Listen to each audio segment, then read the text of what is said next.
తనను రక్షించుకోవడానికి ఏమైనా చేయొచ్చు కదా. ఒక మనిషి ధర్మ మార్గాన్ని ఒకసారి త్యజించాడంటే అతడు మెల్లమెల్లగా ధర్మానికి దూరమైపోతాడు. అలాగే అధర్మం వల్ల అతడు తనకై తాను అనేక కష్టాలను సృష్టించుకుంటాడు. తాత్కాలిక లాభం సర్వదా హానికారకం గోమాత.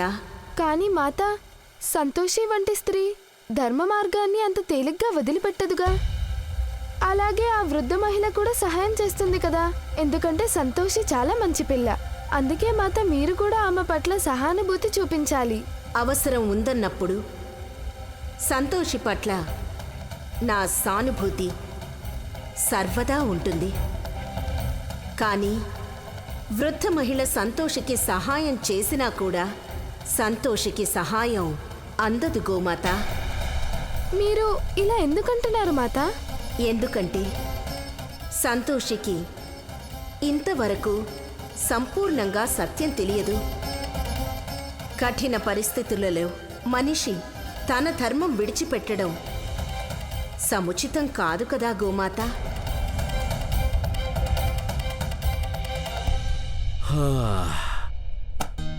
చాలా హెక్టిక్ డే ఈరోజు.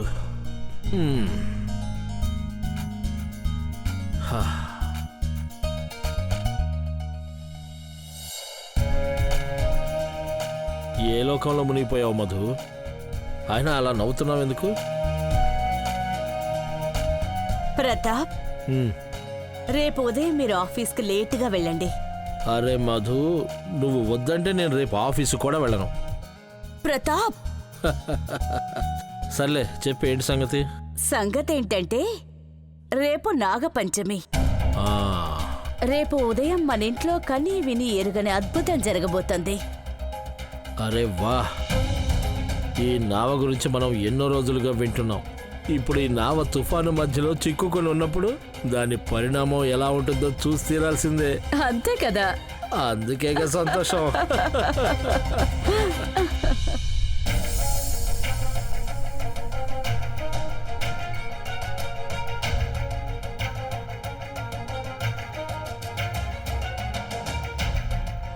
దేవరాజ ఇంద్ర, ఎక్కడున్నారు మీరు? నారాయణ నారాయణ. తన కార్యాల మీద దేవరాజు ఇంద్రులు ఏ ఏ లోకాలకు వెళతారో ఆ లోకాల్లో అన్ని చోట్ల నేను వారి కోసం అన్వేషించాను. కానీ వారెక్కడా కనిపించలేదు. ఎక్కడికి వెళ్ళిపోయారు దేవరాజు ఇంద్ర? ఎక్కడున్నారు? నారాయణ నారాయణ. బహుశా దేవరాజు ఇంద్రులు శాంతిని అన్వేషిస్తూ దేవ ఉద్యానవనంలో సంచరిస్తున్నారేమో. నేను అతి శీఘ్రమే దేవవాటికకు వెళ్లి వారి కోసం అన్వేషించాలి. నారాయణ నారాయణ.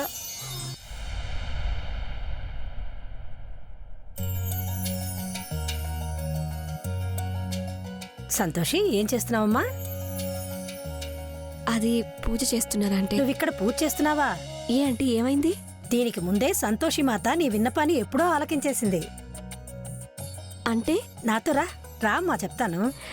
ఎక్కడికి? ముందు చెప్పండి. నాతో రామ్మా, చూపిస్తాను. అయ్యో, ముందు పదమ్మా. పద, నేను వస్తాను. రామ్మా. అలాగే ఆంటీ.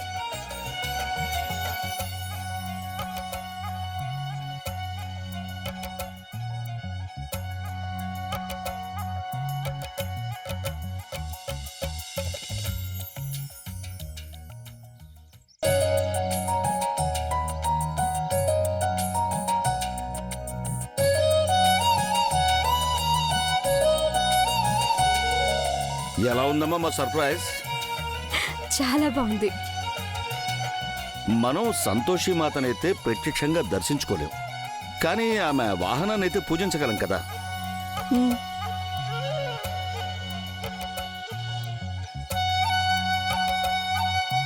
ఇదిగోమ్మా, ఈరోజు నువ్వు గోమాతను ఏం కోరుకోవాలనుకుంటే అది కోరుకో. ఈరోజు చాలా మంచి రోజు. అలాగే ఈ రోజున గోమాతను పూజించడం, పూజించి ఆమె ఆశీర్వాదం పొందడం చాలా మంచిదంటారు. అలాగే. ఈ వృద్ధ మహిళ నా కార్యాన్ని ఇంకా సులభతరం చేసింది. నేనసలు సంతోషికి ఎలా సహాయం చేయాలా అని ఆలోచిస్తున్నాను. ఆమెకు డైరీ చేసిన 4వ వాగ్దానం గురించి తెలియజేయాలనుకుంటుంటే ఉపాయం దొరికినట్లయింది.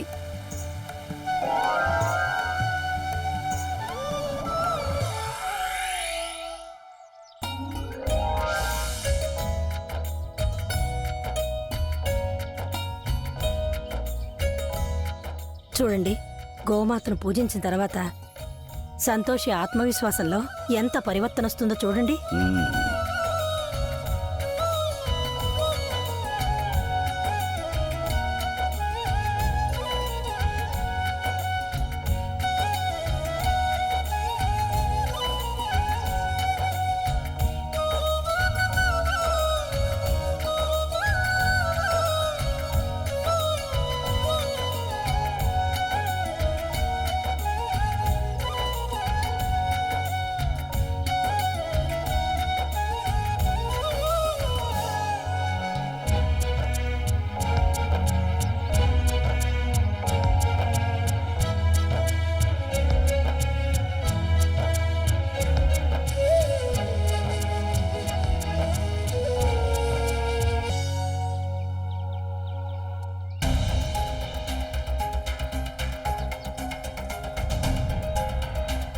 ఏయ్ శాంతించవే, ఏమైంది నీకు? కోపం ఎందుకని వస్తుంది?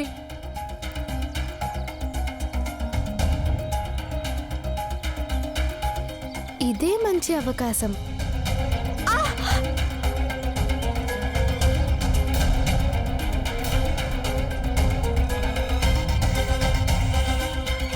గోమాత, ఏంటిది?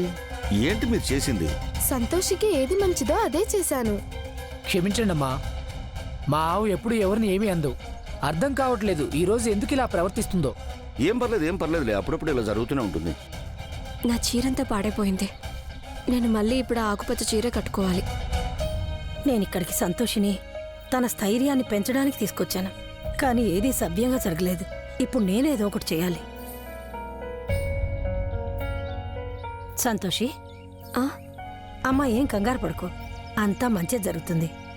ముందు లోపలికి వెళ్దాం పదా, నేను నీకక్కడ వేరే చీరిస్తాను.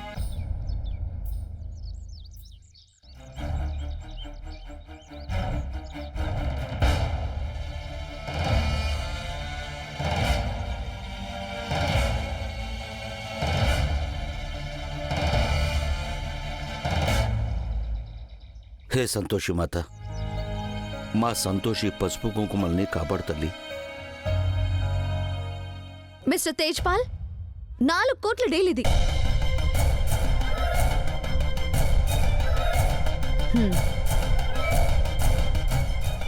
నాకెలాంటి డిలే జరగకూడదు. Did you get that? ఈ మేడం బాగా డబ్బున్నదనుకుంటా. 4 కోట్ల విషయం ఎలా మాట్లాడుతుందంటే 4 కోట్లు తన పాకెట్లో ఉన్నట్టే చెప్తుంది. ఓకే, కూర్చోండి మిస్టర్. గుడ్డు, నా పేరు గుడ్డు అండి. ఓకే చెప్పండి, ఏంటి ఇలా వచ్చారు? మేడం, విషయం ఏంటంటే నేను నా జీవితంలో చాలా గొప్ప పని చేయాలనుకుంటున్నాను. అందరూ చేసేలా కాకుండా వేరేలా చేయాలని. ఇంకా మరో విషయం ఏం చెప్పాలనుకుంటున్నా అంటే, ఇలా చిన్న చిట్కా పని చేయడం, చిన్నగా చేయడం మన వల్ల కాదు. అంటే నువ్వు పని చేయాలనుకుంటున్నావు? అవును, నేను పని నేను చేయాలనుకుంటున్నాను. ఇస్తానుగా పని. దానికి బదులు నీకు గుర్తుంది కదా, నాకు మీ ఇల్లు కావాలి. మేడం గారు, మీరు నా ప్రాణం తప్ప ఇంకేం అడిగినా సరే ఇచ్చేస్తాను. కాకపోతే మా ఇంటోళ్ళందరినీ ఎలా సెట్ చేద్దాం అనుకుంటున్నారు? కమాన్ గుడ్డు, నా కోసం ప్రాణాలు అందరూ ఇస్తారు. నువ్వు నా కోసం ఈ చిన్న పని చేసి పెట్టలేవా? అలాగంటారా? నా ప్రాణాలు ఇచ్చేస్తాను అని అంటూ ఉంటారే, అవన్నీ అబద్ధాలే. ఇంతవరకు మీరు ఎప్పుడైనా పనికి ప్రాణం ఇచ్చేవని చూసారా? నార్మలీ అంతా నన్ను ఇంప్రెస్ చేయాలనుకుంటారు, కానీ ఈ పిల్లాడే మొట్టమొదటిసారిగా ఫ్యాక్ట్ చెప్తున్నాడు. ప్రతాప్, అటు చూడండి. సింధూరి ఏదో పెద్ద ప్లానే వేసినట్టుంది.